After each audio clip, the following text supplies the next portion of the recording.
Hi, Guido Fox here. Welkom bij een nieuw book report.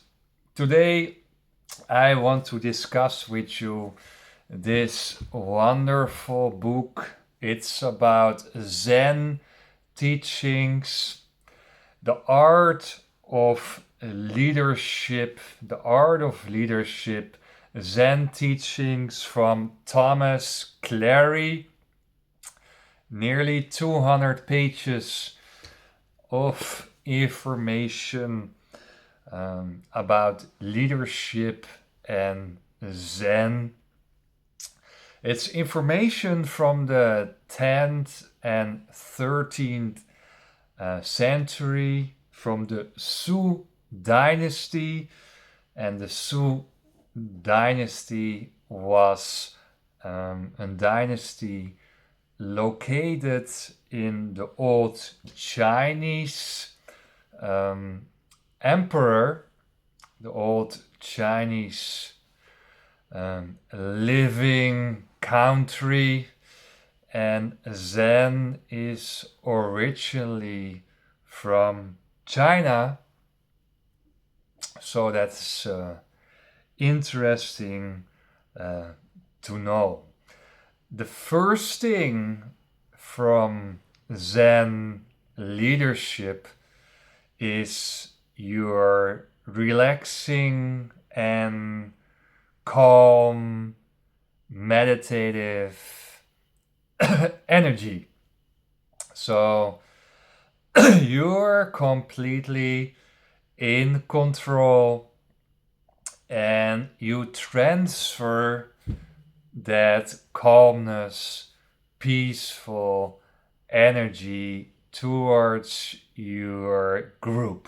So, towards your group of people, you share this compassionate attitude, your peaceful, patiently listening skill set to serve your team and serve the people in your team, that they are able to grow as high as possible and maybe also growing harder than yourself.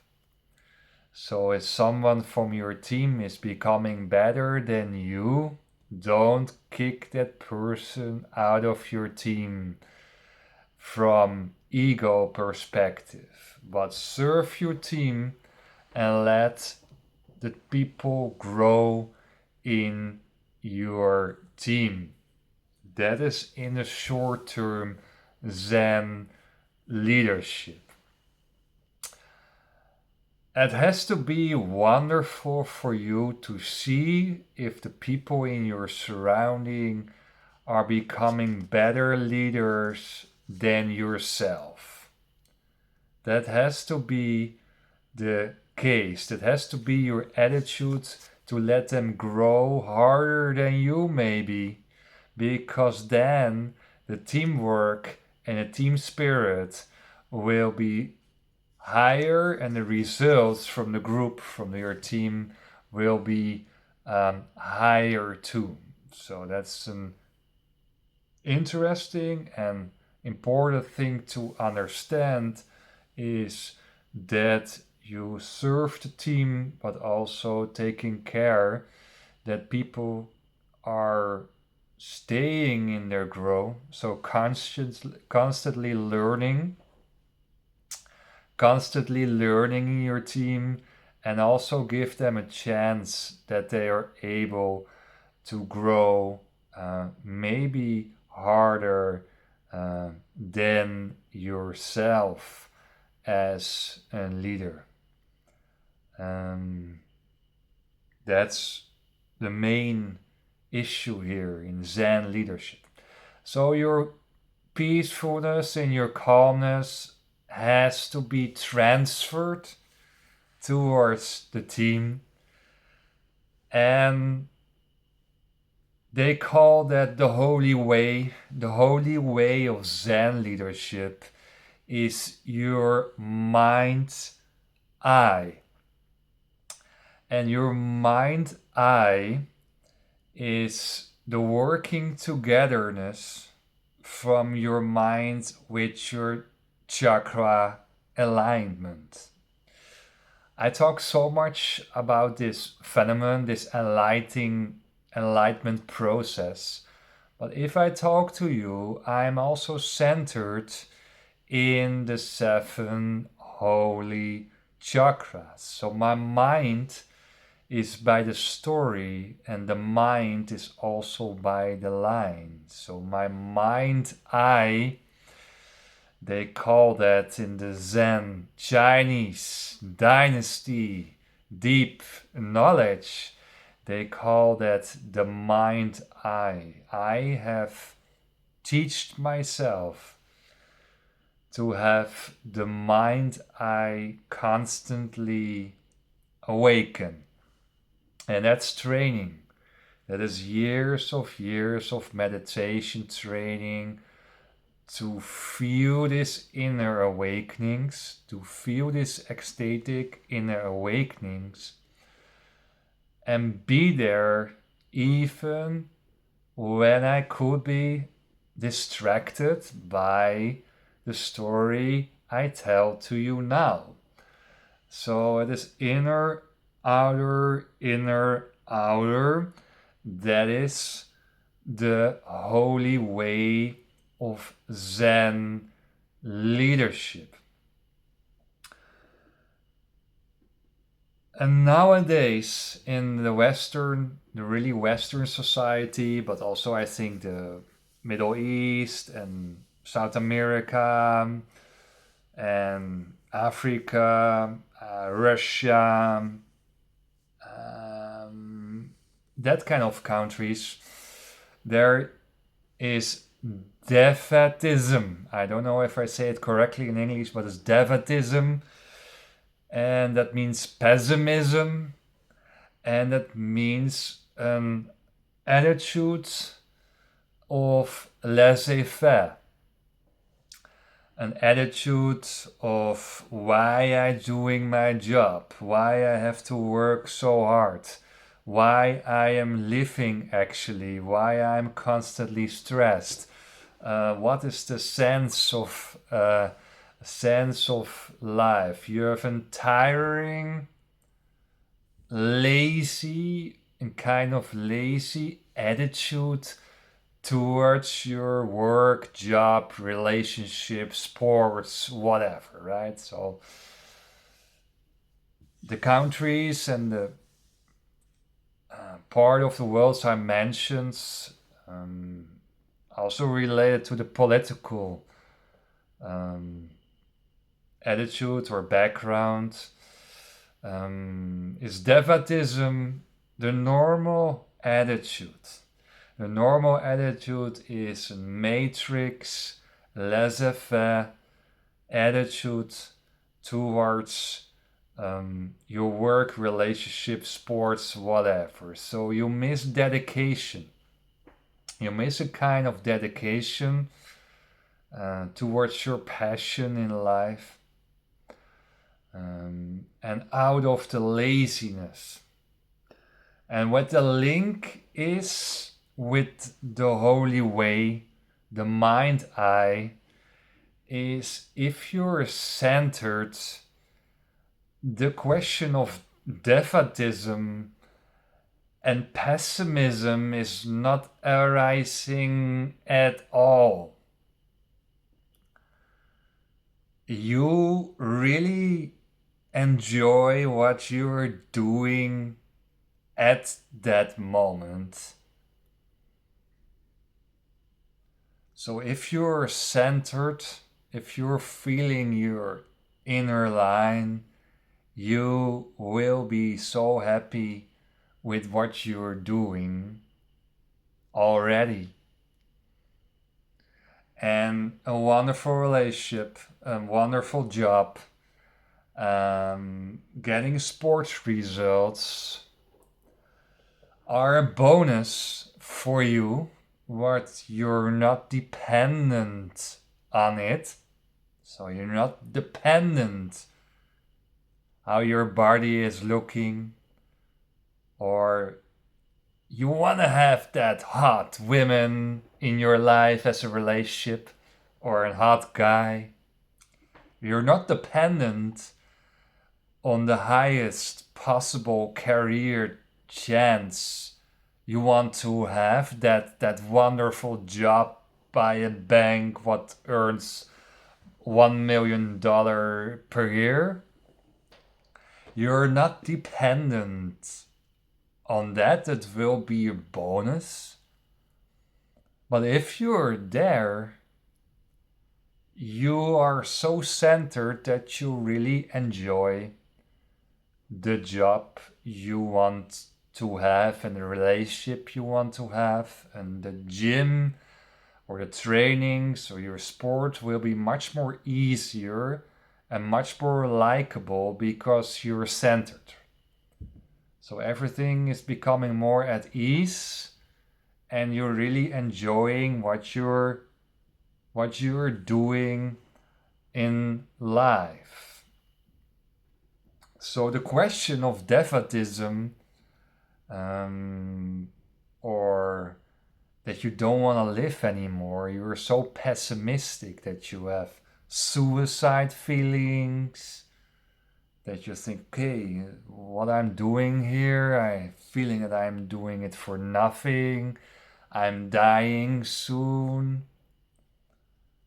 That question is not arising anymore when you're completely in the mind eye Zen attitude. So you're not dependent on the outcomes in your life, but you see it as a chance and you see it as a bonus, and it is more effortless and enjoyable if you reach that consciousness state.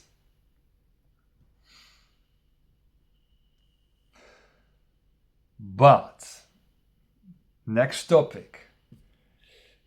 Consciousness, raising your consciousness is like a mountain. How higher your consciousness, how more ecstatic you are, how more happy you are, how more dark forces you're able to attract because they want to steal your energy and they could be jealous. So Jesus and Socrates were facing matrix darkness in their lives.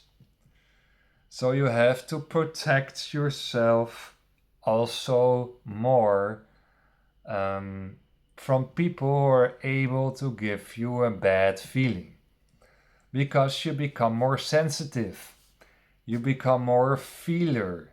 So if you're able to feel more, you become more sensitive, you have also more leakages, energy leakages, and watch out maybe to the wrong people. So higher your consciousness, how more you enjoy yourself and your life, but also be aware for the risk, how more risky the mountain climbing, the Himalaya climbing are coming there. So higher you climb on the mountain of consciousness, also how more freezing and icy and dangerous it can become.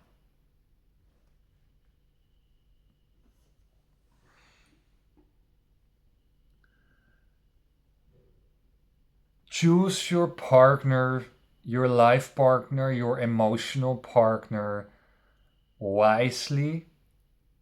I'm not advise you in open relationships or monogam relationships or whatever. You have to do that yourself. But especially for a high sensitive, high consciousness person, be aware with who you spend your emotional energy. And on page 75, the Chinese Zen masters teach you to look in your partner, the capabilities, the skills, if they're able to teach you in a kind of way.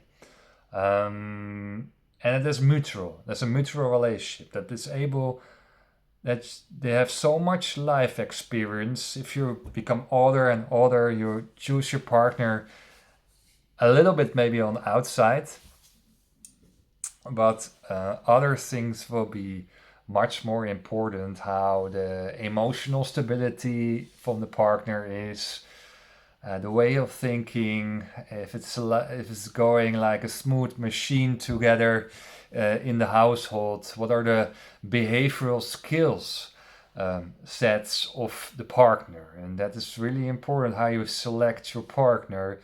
If you can go on holiday together, if it's going easy going, if there's some pressure, financial or pressure from the job, how this person is able to deal in difficult circumstances. I think this is the right summary. So if your partner are able to teach him or herself, and also able to teach you and learn you a little bit about life, that will be also a bonus, will be a win for you. But most of all, it's important, and that's on page 75, is this person emotional stable? And is this person social acceptable? And is this person not hanging on the couch every evening in a bed? Pessimistic, complaining attitude and mood. Even if she is so beautiful or he is so amazing beautiful and an Instagram star or whatever, and this person is always annoyed and bored and complaining on the couch when you're home, you have to be aware and very careful if this is the person you want to spend your time and life with. Next topic. Page 62. Therefore, a super being is someone who, when he is safe, so when this person is safe, he knows that the danger is always on the corner. And when this person is in a period of order, he knows that also disorder is able to come back in his life. So you have periods in your life with disorder, and you have periods in your life with order. You have periods in your life with fear and non-fear. You have periods in your life with danger and not danger. So what this sentence is saying, this Zen leadership sentence, is that you always be aware, even you walk on the street, watch from distance. If you feel bad about people, if you don't want to be in their energy fumes, walk the other way, walk with a big way. Don't step with people in the elevator you don't like. Wait a little bit. If you don't like this person in the row of the supermarket, have a distance, walk back, and walk a little bit around in the supermarket and come later back. Choose wisely, not only with who you go, but also who is in your surrounding. because you have to aware for the potential danger that can come in your life. And I don't want that you're losing energy by low calibrated persons. So if I am in the supermarket and I'm standing in the row and I don't like this person, I step out of the row. If I see a person with a bad energy is coming in the coffee store, and on the same moment I want to also go in this coffee store, I say, okay, go. I choose another coffee store. So that's how I can survive as a high calibrated person in the matrix. Because nearly no one meditated for 2 hours per day, 7 years long. So the most people have conscious level 100. So the leakages will be very, very huge for me if I'm standing or I do the fitness next to a person who I don't like or don't feel energy, good energy by. So, how more consciousness, how more on the mountain of consciousness, right? Also, the resistance will be more and more. So, this page 62 is also learn to be safe. Try to be safe as possible in your life and don't become laconic, laissez-faire, not be aware of your environment. I'm not saying become a fearful rat who is constantly looking around if he is safe. Is there another cat on the back who want to grab you? But be aware on your environment and have an orderless life and not a disorder life, but also know that disorder could be happening, so you embrace the order you have in the life and the structure you have in your life. Page 92. If the energy of the children or the students are higher than the will, then they become small-minded persons. When they can control the will, they become fair persons. When the will and the energy are even strong, they become enlightened persons. So your energy and your want, your will, has to be on the same level. The will is so important. The will to do things good, the will to strive in this life, the will to reach something, the will to enjoy life. I want to enjoy this life so much. The will to have a wonderful holiday in 2-3 weeks. I want to have a wonderful holiday and I enjoy the time on that holiday. And this also close to Nietzsche. Nietzsche, the famous German philosopher, wrote a lot about the will. And you're losing with the daily task and the daily distractions in your life. You lose the mindset, the willpower to become enlightened, the willpower that something manifested in manifested in your life. The will that I want this book report with full attention and giving it attention to you. The will is so much forgotten in our lives.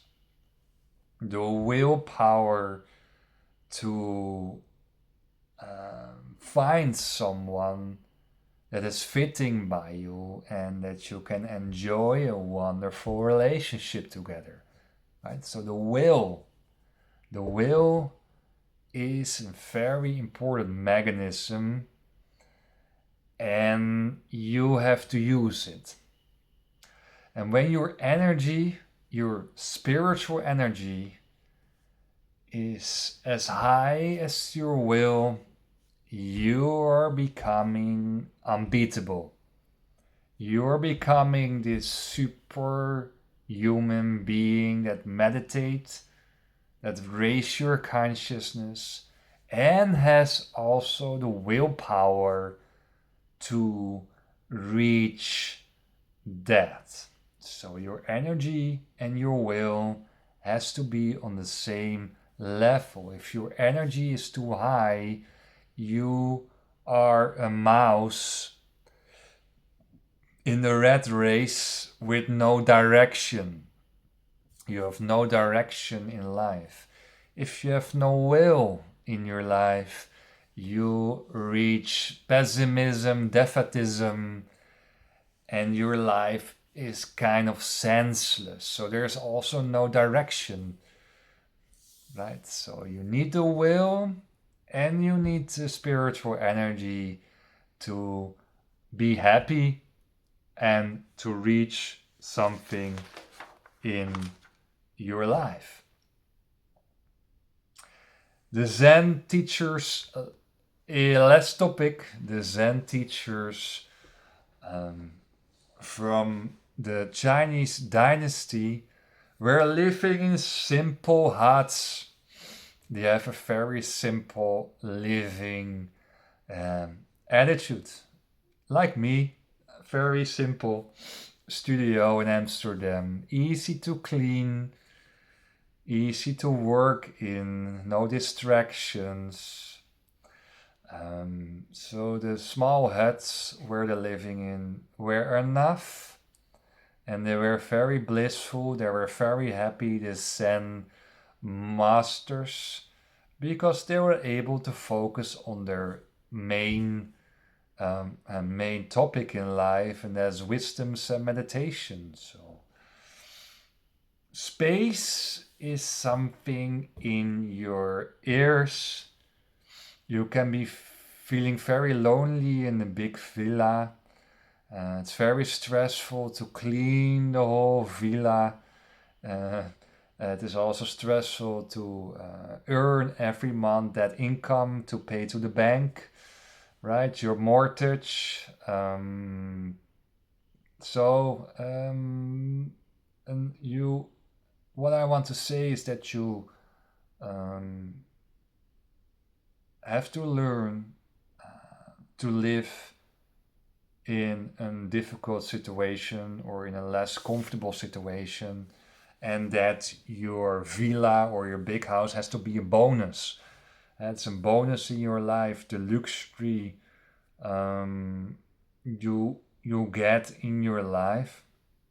It has to be a bonus, but you always have to know that you're able to live in a very small apartment, and that you can be very happy and ecstatic also in that small area. Thank you for watching this book, Zen Leadership, and I wish you a very good day, and I see you by the next book report. Thank you. Bye bye.